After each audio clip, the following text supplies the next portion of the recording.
Meron pong isang lalaki by the name of Joe Serna. Hinuli po siya for drunk driving. And immediately siya po hinatulan sa korte. Wala naman siyang aksidenteng na gawa. Kaya lang bawal talagang drunk driving sa kanila. So he was sentenced for 1 night in jail. At nang sinabi ng judge na isang gabi ka magtutuloy sa selda, doon ka matutulog. Grabe na lang ang protesta niya. Halos magwala. Sabi ng iba, 1 night lang naman, kayang-kaya yun. Ano ba naman yung isang gabi sa selda? Kaya lang may problema si Joe Serna. Si Joe Serna po is a veteran soldier. 3 beses na nakipaglaban sa Afghanistan. 2 beses na nabigyan ng Purple Heart. That's an award for bravery. Ang tapang talaga. Matindi talaga. Ang daming beses niyang nakaligtas mula sa mga suicide bombers. Ang dami niya nalampasan ng mga IED, yung mga improvised explosive devices. Ang dami niya mga labanan na kinasungan pero nakakaligtas. But there was one time na kung saan, for one reason or another, hindi ko na po na-research, yung kanila pong sinasakyan truck ay nalaglag po sa tubig. At doon sa loob ng, abang lumulubog yung kanilang truck, na-trap na po sila. So tinanong siya na nag-interview.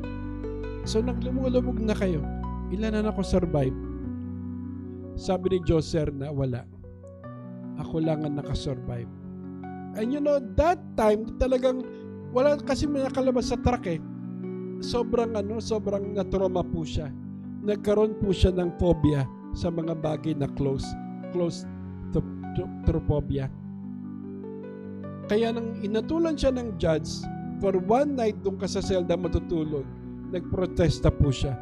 Sabi niya, Judge, baka mamatay na ako. Baka hindi ko kayanin. Sapagkat nagkaroon po siya ng PTSD after the war.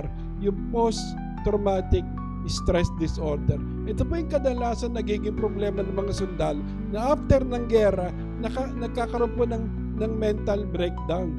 At ang kanya po mental breakdown, pag nilagay mo po siya sa isang lugar na masikip, para po siyang namamatay.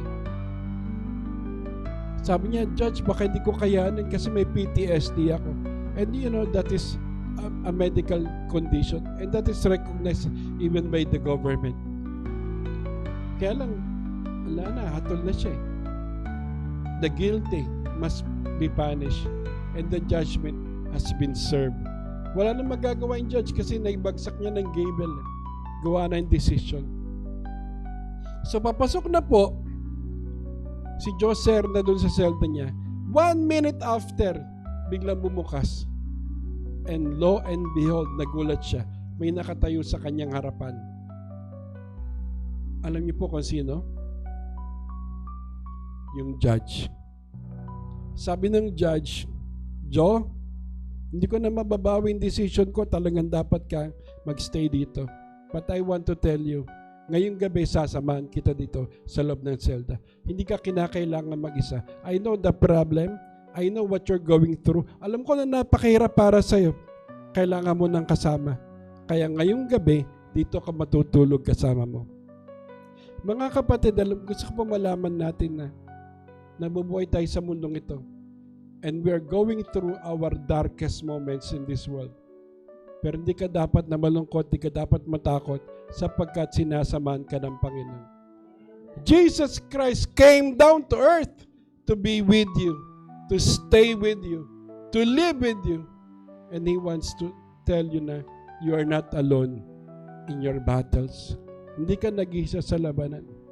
Sinasamahan ka ng Panginoon. And He will stay with you until the night is over. Hanggang hindi nagbubukang liwayway.